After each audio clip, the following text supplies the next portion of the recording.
Hello, Facebook friends. Wanted to hop on for just a minute and tell you something I've been thinking about lately, and that is thoughts on how to get along with your family and specifically how to talk to your children during a time of quarantine. I've been a little hesitant to get on here, in fact, because so far we've been having a really great time with our kids, and I've been seeing so many people that are struggling, and so I have a lot of empathy for that. And you never know when you're going to have a bad day or even a bad week or something's going to happen. So I've been hesitant to post this, but yeah, we actually so far are having a really great time with our kids. So instead of wondering when the next shoe will drop, I decided to tell you some of the things that we do at our house on a regular basis that have probably helped us to be able to have 2 or 3 weeks, 24 hours a day with our kids and be okay. So in truth, any long-term relationship is really has ups and downs. It's not always easy. So communication and commitment and valuing the other takes work. It's not something that you can just expect to happen. You have to work at it every day. You have to work at your communication style and your listening style. And so we do that a lot in our house. We do that between David and I, and we also do that with the kids, because what we teach them right now and how to interact with people is what's going to stick with them for the rest of their lives. So some of the things that we do on a regular basis with our kids, even when we're not quarantined, but certainly we see that it helps a lot now that we are all quarantined together, we're really very affirming of our kids. If we see them do something good, we tell them that's a good thing, and we're proud of you, and we love you. We give lots of hugs. We don't make them earn the hugs, but we just give them the hugs. And yet we also have great expectations for them. We set chore lists, and we expect them to do them.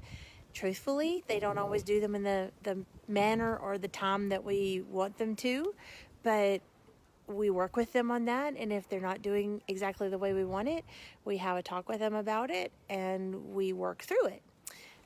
Just like we would do any adults or other people in our care that we're in a relationship with. So we also try to make sure that they're helping with the kind of ADLs, activities of daily living. So we have 2 first graders and a 5th grader. They're all being homeschooled right now for the first time. And so we've been mindful of what is getting sent home with them, but we don't really expect them to do more than maybe 3 hours a day worth of schoolwork. And then we work with them on it. We show them the videos or make sure they're on the Zoom call with their teachers or whatever. And then we check their work, and we see about what they're doing and how they're doing it. And then we kind of go on, and that doesn't become our entire day. You heard one of them accidentally just now drop something on their foot. So David's over there right now. We trust each other with our kids. I know that I don't have to run over there right now because David is also working hard to make sure that they're taken care of. They're working right now on building a garden. And that's the other thing I would say. When you want to do something in your house, if you can include your kids in the daily activities and teach them and enjoy them, not only does that help you to get more done, but it also helps them to feel like they have purpose and they have meaning in helping you to do it. And additionally, to be able to take time through the day that when they have a concern or when they have a need, that you stop and listen as much as possible. Now, if you can't stop and listen just right then you can wait and say, I will be glad to listen to you, but I'm in a Zoom meeting right now, or I'm on a call right now. But then do get back to your kids. Don't just leave it like that. And get back to them and listen to them and love them. And it really will pay off if the consistency with which you do that, even if you've not ever been doing it, then it may be a little rocky at first, but don't give up. Because once they can see that you are consistent in how you're treating them and that you have fun with them and that you listen to them and love them, if you can set that behavioral standard, then all kinds of cool things will start to occur and you'll have a really great time with them and they'll have a great time with you.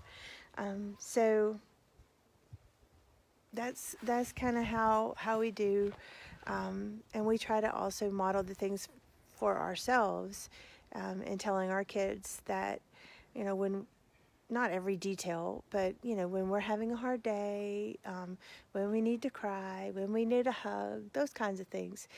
So we offer that for them and make space for that for them. And every once in a while we need to too. We show them that we're human, and that's okay. It's okay to have feelings and it's okay to work through them.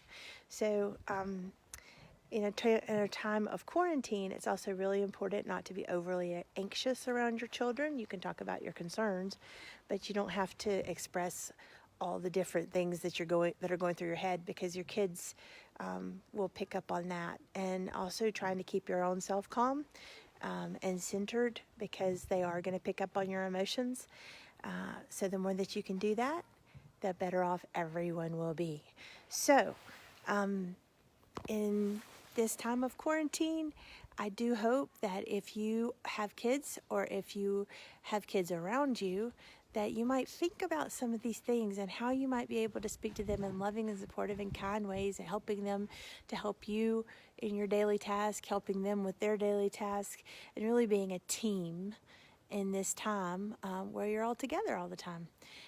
Because the more that you can do that right now, the better off your life will be after we're quarantined, and let out of this and back into a different thing. So I hope that these things are helpful to some of you, and everybody's in my prayers. So God bless, and talk to you later. Bye-bye.